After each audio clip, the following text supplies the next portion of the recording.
वृंदावन नाम सुनते ही एक अलग ही एहसास होता है। यमुना नदी के किनारे बसा ये शहर, जहां इतिहास और आध्यात्म एक दूसरे से जुड़े हुए हैं। वृंदावन सिर्फ एक शहर नहीं, एक अनुभव है, भक्ति की यात्रा और उस धरती की तीर्थ यात्रा जहां कृष्ण जी ने अपना बचपन बिताया था।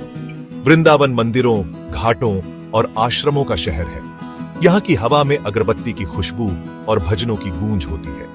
दुनिया भर से लोग कृष्ण जी के दर्शन करने और इस पवित्र शहर के आध्यात्मिक वातावरण में खो जाने आते हैं। वृंदावन की गलियां और रंगों, ध्वनियों और खुशबुओं से भरी है। गायें आजादी से घूमती हैं, उनकी घंटियां बजती रहती हैं। बंदर पेड़ों पर झूलते हैं, उनकी किलकारियां हवा में गूंजती हैं। स्ट्रीट फूड, अगरबत्ती और फूलों की खुशबू मिलकर एक ऐसा माहौल बनाती है जो मदहोश और अद्भुत दोनों है।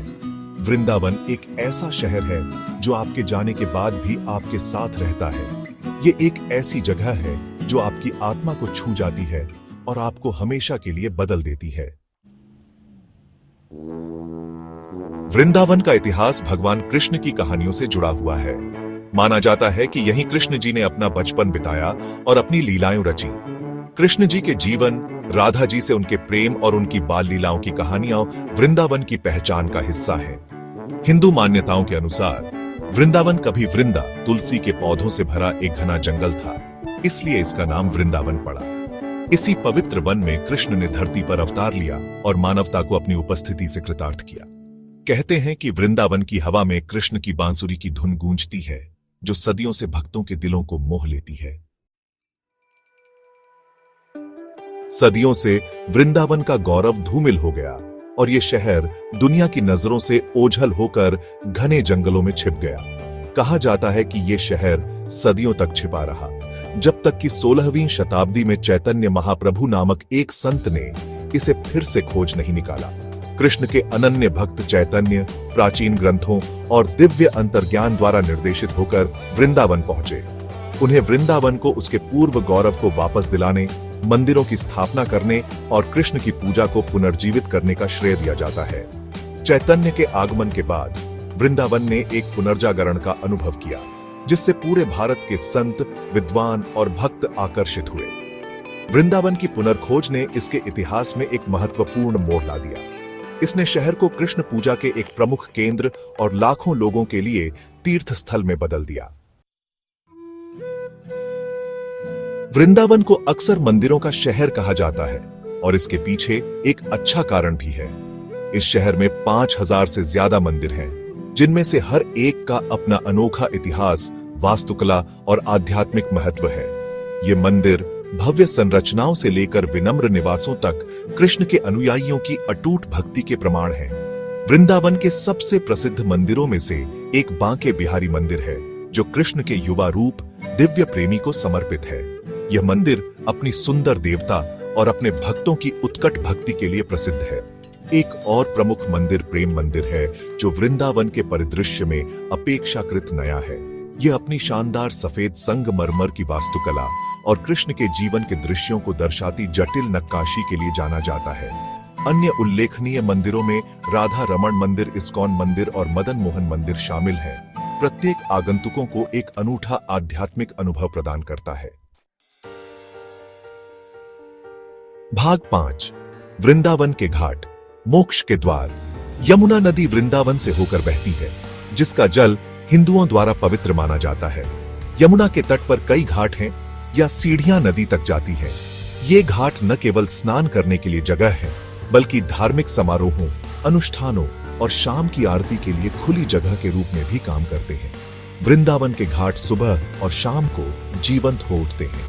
तीर्थयात्री पवित्र जल में स्नान करने, प्रार्थना करने और मंत्र मुग्ध कर देने वाली आरती समारोहों को देखने के लिए इकट्ठा होते हैं। हवा मंत्रोच्चार, घंटियों और धूप की सुगंध से भर जाती है, जिससे गहन आध्यात्मिकता का वातावरण बनता है। वृंदावन के सबसे प्रसिद्ध घाटों में केसी घाट है, जहां कहा जाता है कि कृष्ण ने केसी राक्षस का वध करने के बाद स्नान किया था, और विश्राम घाट, जहां माना जाता है कि कृष्ण ने अपनी दिव्य लीलाओं के बाद विश्राम किया था। प्रत्येक घाट का अपना अनूठा महत्व है और यह आशीर्वाद और आध्यात्मिक सांत्वना चाहने वाले भक्तों को आकर्षित करता है। भाग 6, वृंदावन के त्योहार, रंगों और भक्ति का मेला। वृंदावन एक ऐसा शहर है जो जीवन और भक्ति को अद्वितीय उत्साह के साथ मनाता है। साल भर वृंदावन रंगीन और जीवंत त्योहारों के साथ जीवंत हो उठता है, जो तीर्थयात्रियों और पर्यटकों को समान रूप से आकर्षित करते हैं। ये त्योहार शहर के समृद्ध सांस्कृतिक और धार्मिक ताने बाने की झलक प्रदान करते हैं। रंगों का त्योहार होली वृंदावन में बेजोड़ उत्साह के साथ मनाया जाता है। जैसे ही लोग एक दूसरे पर रंगीन पाउडर और पानी डालते हैं, शहर रंगों के बहुरूप दर्शक में बदल जाता है। कृष्ण के जन्म का जश्न मनाने वाला जन्माष्टमी एक और प्रमुख त्योहार है। मंदिरों को विस्तृत सजावट से सजाया जाता है और भक्त रात भर उपवास और जागरण करते हैं, जिसका समापन मध्य रात्रि में आनंदमय उत्सव में होता है, जो दिव्य जन्म का प्रतीक है। अन्य महत्वपूर्ण त्योहारों में राधाष्टमी, दिवाली और गोवर्धन पूजा शामिल है। प्रत्येक वृंदावन की सांस्कृतिक और धार्मिक विरासत पर एक अनूठा दृष्टिकोण प्रदान करता है। भाग 7, कालातीत परंपराएं, वृंदावन की जीवंत विरासत। वृंदावन केवल मंदिरों और त्योहारों का शहर नहीं है, यह प्राचीन परंपराओं का एक जीवंत प्रमाण है जो पीढ़ी दर पीढ़ी चली आ रही है। यह शहर भगवान कृष्ण की शिक्षाओं के संरक्षण और प्रचार प्रसार के लिए समर्पित कई आश्रमों और आध्यात्मिक समुदायों का घर है। ब्रज रासलीला की परंपरा वृंदावन की सांस्कृतिक विरासत का एक अभिन्न अंग है। ये नाटकीय प्रदर्शन कृष्ण के जीवन, राधा के प्रति उनके प्रेम और उनकी दिव्य लीलाओं के प्रसंगों को पुनः प्रदर्शित करते हैं। पारंपरिक पोशाक में प्रदर्शन और संगीत और नृत्य के साथ ब्रज रासलीला कृष्ण से जुड़ी समृद्ध पौराणिक कथाओं और भक्ति प्रथाओं की झलक पेश करती है। एक और महत्वपूर्ण परंपरा परिक्रमा की दैनिक प्रथा है, जो कृष्ण से जुड़े पवित्र स्थलों की परिक्रमा है। भक्त नंगे पैर चलते हैं, प्रार्थनाएं और भजन गाते हैं, अपनी भक्ति की पुष्टि करते हैं और आशीर्वाद मांगते हैं। भाग 8, वृंदावन के किस्से, दिव्य प्रतिध्वनि। वृंदावन किंवदंतियों और लोक कथाओं में डूबा हुआ शहर है। प्रत्येक कहानी इसकी रहस्यमय आभा को बढ़ाती है। पीढ़ी दर पीढ़ी चली आ रही ये कहानियां कृष्ण की दिव्य लीलाओं और उनके भक्तों के अटूट विश्वास की झलक पेश करती हैं। एक लोकप्रिय कथा गोवर्धन पर्वत के बारे में बताती है, एक पहाड़ी जिसे कहा जाता है कि कृष्ण ने देवताओं के राजा इंद्र के प्रकोप से ग्रामीणों की रक्षा के लिए अपनी छोटी उंगली से उठा लिया था।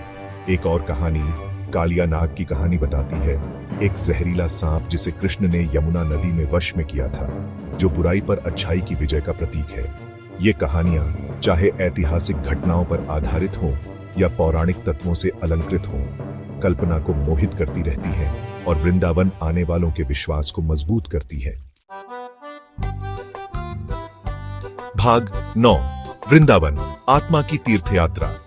वृंदावन केवल एक गंतव्य से कहीं अधिक है। यह आत्मा के लिए एक तीर्थयात्रा है। यह एक ऐसी जगह है जहां व्यक्ति ईश्वर से जुड़ सकता है, खुद को भक्ति में डुबो सकता है और विश्वास की परिवर्तनकारी शक्ति का अनुभव कर सकता है। शहर की आध्यात्मिक ऊर्जा, जीवंत संस्कृति और कालातीत परंपराएं हर आगंतुक के लिए एक अनूठा और अविस्मरणीय अनुभव प्रदान करती हैं। चाहे आप भजनों के जाप में सांत्वना चाहते हो, रंगीन उत्सवों में खो जाना चाहते हो या बस प्राचीन गलियों में टहलना चाहते हो, वृंदावन में सभी के लिए कुछ न कुछ है। वृंदावन की यात्रा आत्म खोज की यात्रा है, अपने भीतर के आत्म से फिर से जुड़ने और विश्वास और भक्ति के गहरे प्रभाव का अनुभव करने का अवसर है।